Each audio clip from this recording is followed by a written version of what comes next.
everybody, and thank you for joining our timely discussion on developing the next generation of scientists and engineers. I'm Rhonda Binda. I'm the Deputy Queensborough President from New York and a professor at Medgar Evers College in Brooklyn, New York, and I'll be the moderator for this important conversation. Our talk today is part of series number 4 of DHS's Whole of Government Showcase on building R&D partnerships.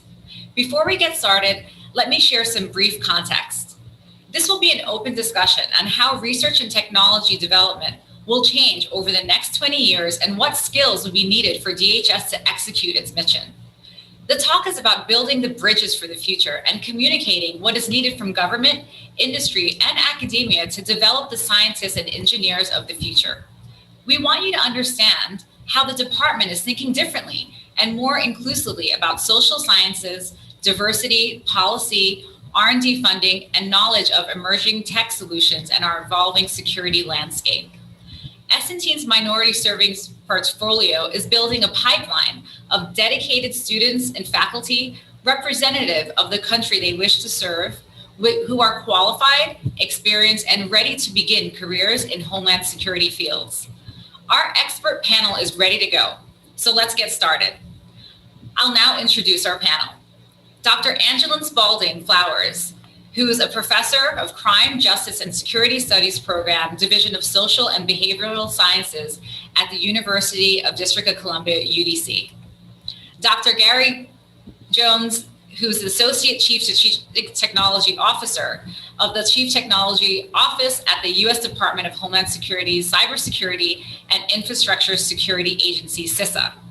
Major General Robert Newman, Director, Office of Engagement and Partnerships at the U.S. Department of Homeland Security Science and Technology Directorate, S&T, and Greg Simmons, Program Manager of University Programs at the U.S. Department of Homeland Security Science and Technology Directorate, S&T.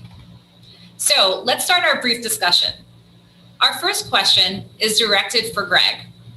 It's important to know that minority serving institutions, research and development, and course on Homeland Security related majors, including social sciences and STEM, are providing new ideas on how to break through tech advances such as machine learning and cyber risk management technologies, and how they can be deployed to keep the country secure.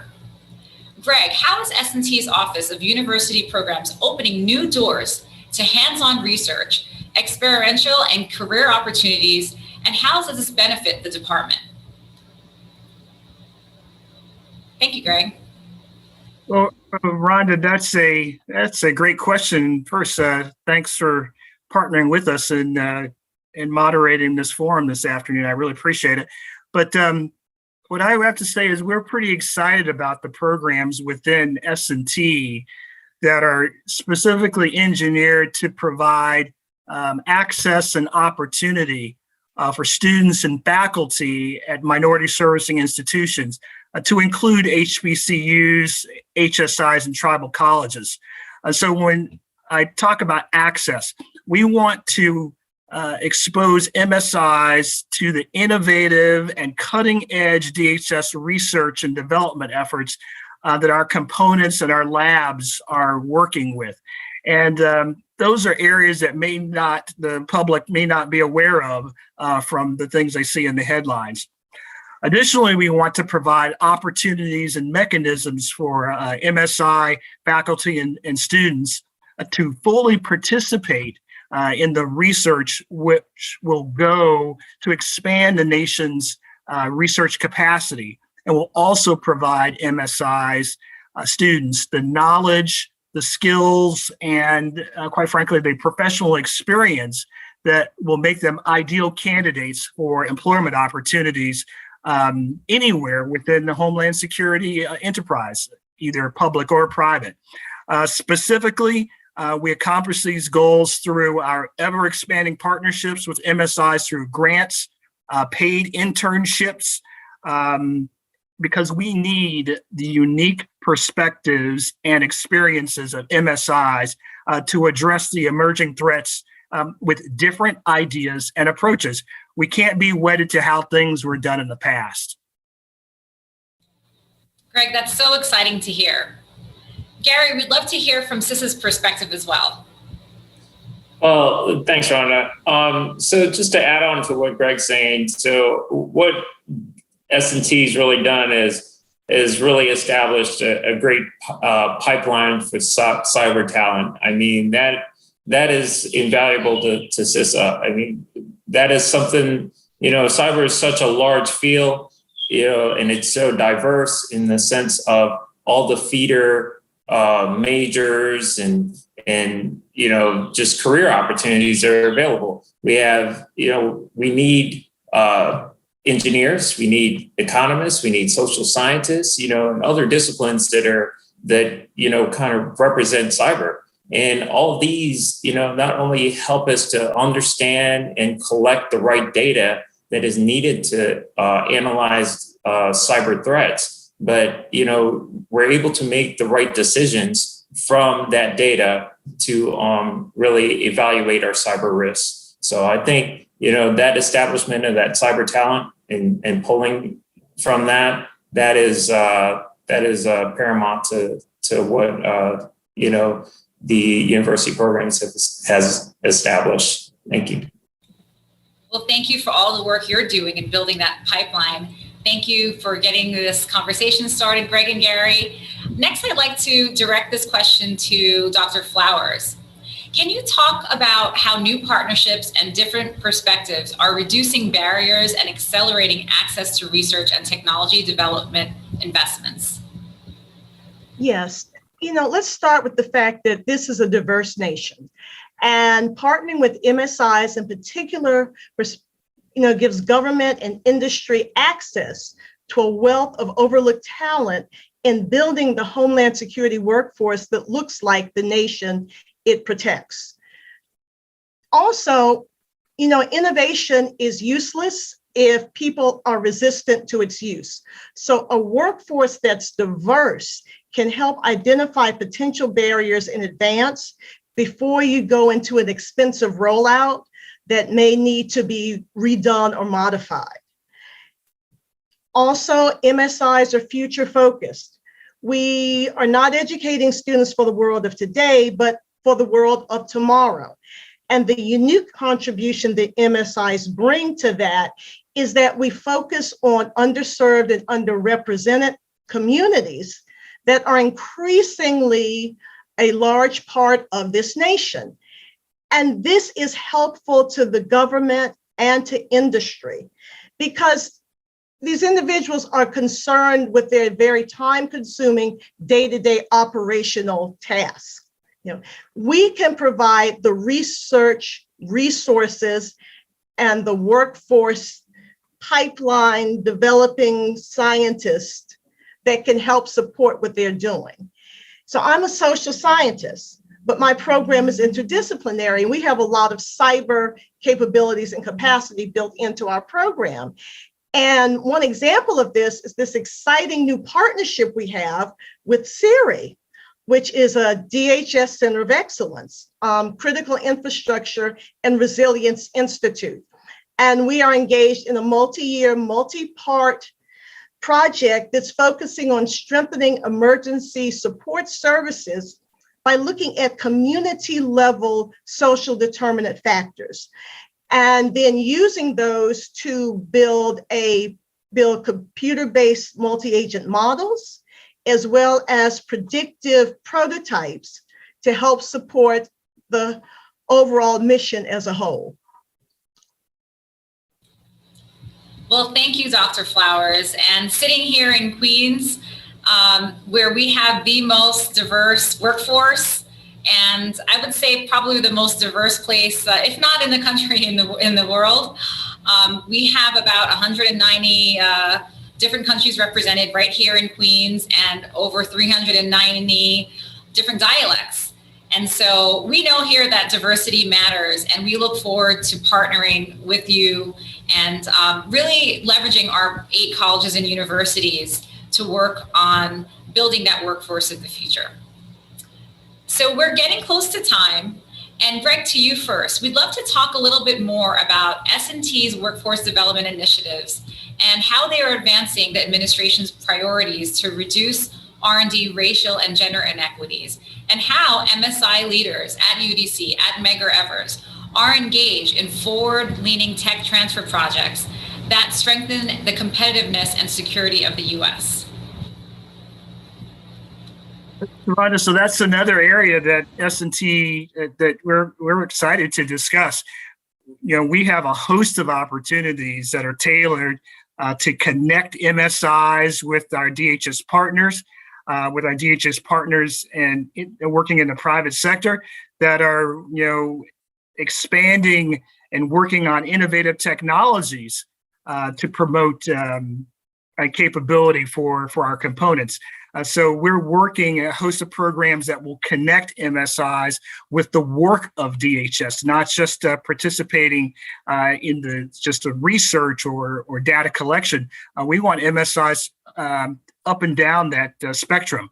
We're also leveraging partnerships across the federal government to help place interns with the private sector that are specifically designed to support DHS related research and development efforts.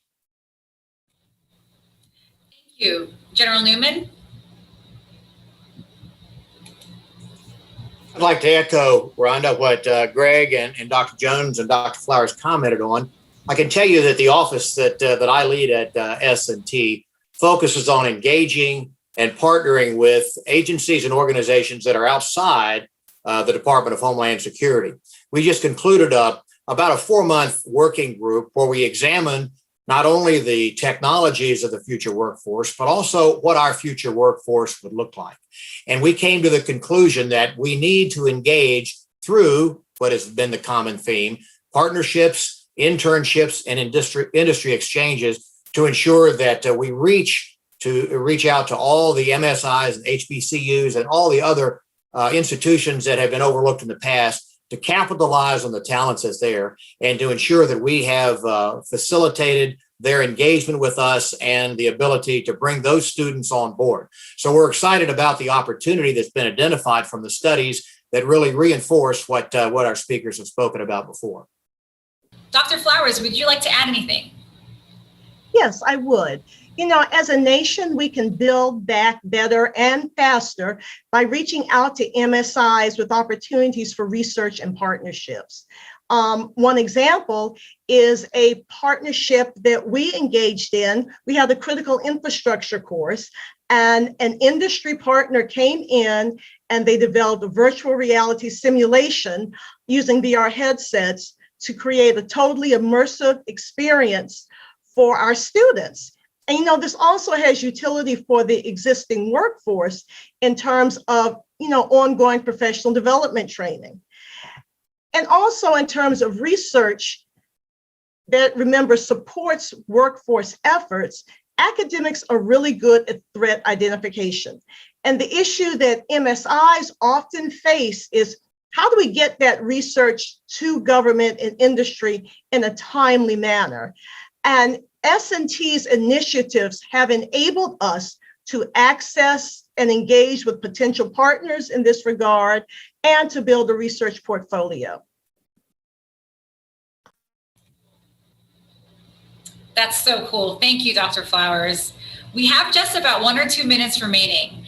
And so I'd like you to leave the audience with an answer to one final question. What can the audience do to help build the workforce of the future that you need? And what is your ask or final message there? I'd like to throw it back to you, Dr. Flowers. Thank you. So government agencies and industry have an important role to play to help open new doors, provide opportunities in terms of providing funded internships that lead not only to experience, but also to jobs, to provide research funding for faculty and students. But most importantly, we need you to think beyond our potential as sub-partners to your major partners, and instead to think about our capacity to be a major partner. And this would provide the resources and the intentional engagement to solidify a pipeline of diverse scientists and engineers for the future, as well as support the innovative research required by our nation. Thank you. Thank you for that fresh perspective. Dr. Jones? Sure. Thanks, Rhonda. I'd like to add on to what Dr. Flowers has been touching on about the partnerships and just expand on that a bit.